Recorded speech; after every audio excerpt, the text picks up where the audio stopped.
In Genesis, we read the story of a young man named Joseph, who is sold into slavery by his brothers because of their jealousy of their father's love for him. He ends up in Egypt, and through a series of unfair circumstances, ends up in an Egyptian prison. And as he's sitting there for over 2 years, an innocent man in prison, he must have been thinking to himself, where is God in all of this? How is this fair? I mean, wouldn't you feel the same way?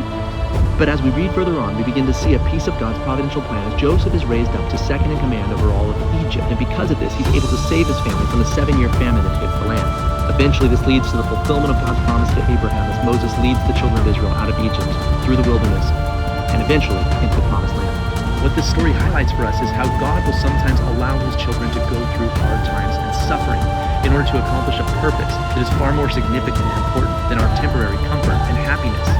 As God's children, we're called to look at all of life from an eternal perspective, or as Paul puts it, looking into Jesus, the author and the finisher of our faith, who for the joy that was set before him endured the cross, despising the shame, and sat down at the right hand of God.